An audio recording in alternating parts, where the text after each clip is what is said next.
Hello, welcome back. I'm CCP Rise with CCP Dolan, and this is the EVE Online Alliance Tournament. We are about to watch Rote Kapelle versus 4th District on day 2 in the winners bracket. And both teams have switched setups quite a bit from what they brought yesterday. Rote Kapelle have brought their flagship. Yep, Rote Kapelle flying with their flagship, committing that to the field, and that's going to be flown by, I believe, Morty Bonnie in the Balgorn. So that's going to be potentially Officer Newts, potentially Officer Webbs, a lot of potentials there with the Balgorn, which is such a versatile ship. In addition, they brought 2 more Geddons, a Damnation and Oneros, and some Tawar support. So tremendous amount of cap pressure on this cap-dependent 4th District team. They've got a Vindicator, a Legion, and Oneros, and a bunch of Thoraxes. All ships that require cap to even shoot their guns. Yep, that's true. The damage looks a little low on the Rote Kapelle team compared to some of the setups, for instance, the setup they brought yesterday, the Slipners and stuff, but they have so much control. The web range on the Balgorn, plus all the neutralizers coming from all the battleships, is going to make 4th District's job really difficult with all those, as you say, cap-dependent, fast blaster ships. Like, normally a Vindicator is a very scary ship to have on top of you. It's not particularly scary when it's on top of potentially officer-fit Balgorn and 2 Armageddons, because it's not going to have any capacitor at any point. He better have like a double cap boosters, the very snowflake Vindicator fit, if he's going to be able to do really anything. So speaking of trying to bleed them out, the first thing that happens here is the match gets underway. You can see here the entire Rote Kapelle team burning towards the edge of the arena as fast as they can. And in their wake, they're leaving tons of energy neutralization.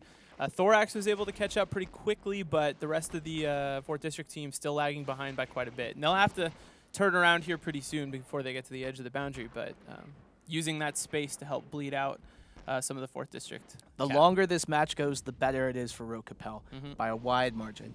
Just eventually, because essentially they have a really great combination here. These Tawars can fit some damps in their mids, and you can see here they have every damp they have on their entire team all focused on the 4th District Oneros. They want that Oneros close, get in tight, remove all of its cap in an instant. As we say that, a Thorax starting to dip into structure, and that's going to be Turles for 4th District gone. First blood of the match. And if they can take out the support, which is somewhat threatening, 3 Enyos, 3 Thoraxes do a lot of damage. Enyos do like cruiser damage, not quite Thorax damage, but they're a really, really scary frigate. And if they can take those out and just cap out the rest of the big ships, then that's a really, really big, strong position for Rote Kapelle to be in. Yeah, but it's interesting. I don't know what the plan is in the long term for the Enyos. For now, they're actually not doing anything. All of the Rote Kapelle backline, all their support is still totally safe, totally blocked off by the Armageddons and the Balgorn in the front, and nothing with that is really changing. It looks like Rote Kapelle now focusing their damage on that Vindicator. He's pretty close to this Armageddon that you see taking some damage piloted by Sakura, but he's tanking just fine, and this is looking super bad for 4th District. You can see there the Vindicator on your screen. He's still able to activate his guns. He has his active modules on. But as that cap pressure gets worse and worse and worse, you can see here the huge interim between his guns firing. He's potentially capped out and waiting for a boost, waiting for some sort of something to give him the ability to shoot his guns.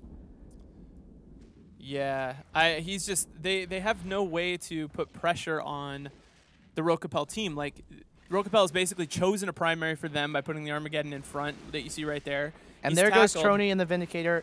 They tried to give some bait there to make them shoot the Vindicator so that the support can get in and do some damage. But this doesn't work. The Vindicator is just exploded.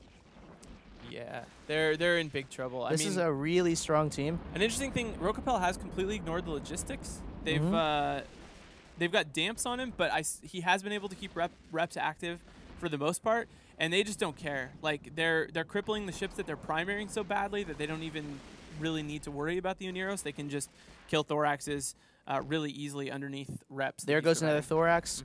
An Enyo about to evaporate as it drops into deep, deep armor. If it can't get reps on it in the next second, it's essentially dead. There it goes. Aegir Rasputin dropping down. And Rote Kapelle has taken no armor damage even.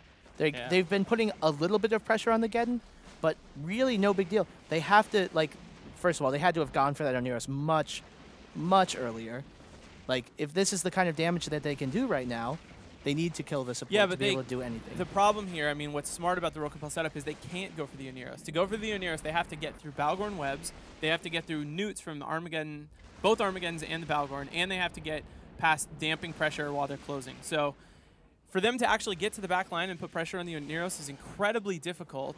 And like the Enyo that just died, you saw, he actually did try and go around. He wasn't webbed and wasn't neuted and got around to the back near the support, and Towers just killed him instantly. So they're really forced to fight whatever Rote wants them to fight. And in this case, that's the Armageddon, and that just is really, really difficult for them to do.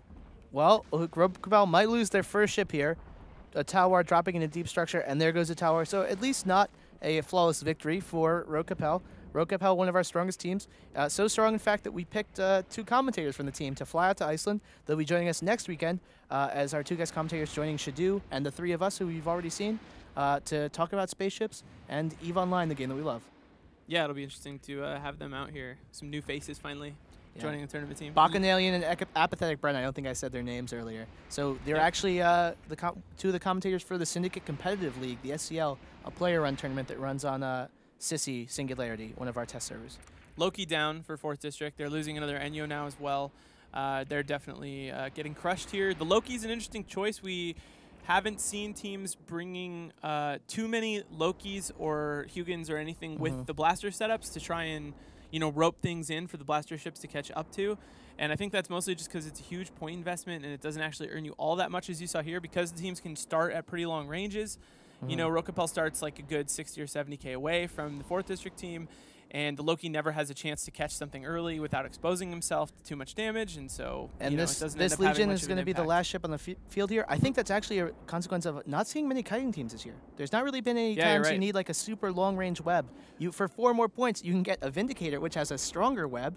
And is a Vindicator. I mean, I think that's true.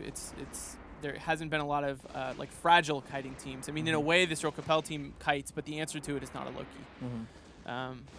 So yeah, 1 Legion left here. I don't know if they're going to clean up the field a little bit before they take him down. They're definitely spread out all over the place rather than being all balled up. It could also be that Legion has headed off in some crazy direction.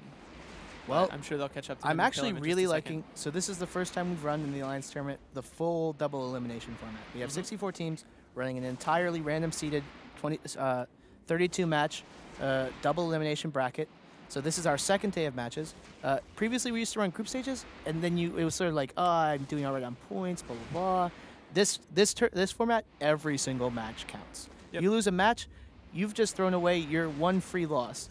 And then you have to go through what in some losers brackets are the bracket of hell. You have to fight people like, I think, is it Outbreak in the losers bracket? That's a nightmare to fight. Hun is in the losers bracket now as well, which is pretty surprising. The Legion was running away. Whether or not they catch up to him doesn't really matter too much at this point. I think the bracket system's pretty awesome. And if you guys didn't catch us saying it earlier, the first part of today, so up until the break, which is another 12 matches after this one, is all winners bracket side from yesterday. We had every team in the tournament fight yesterday and divide them into winners and losers. So this is winners bracket for the first 16, and then the second 16 after our break will be all elimination matches, where it will be teams that do not have a match to lose and will be knocked out if it doesn't go well for them. So, what would you say is your most anticipated match of today? Ooh, there are definitely some good ones on the winner's side. I'm actually pretty interested in the Test versus Razor match. I think the Transmission Lost Noli match actually could be really good. Yeah, those are probably the 2 actually. Maybe the RVB No Holds Barred match. I think that could be a really good match as well. I'm into the winner side matches. I think there's a lot of really, really good teams in the tournament this year. Like in general, everybody's just gotten better at,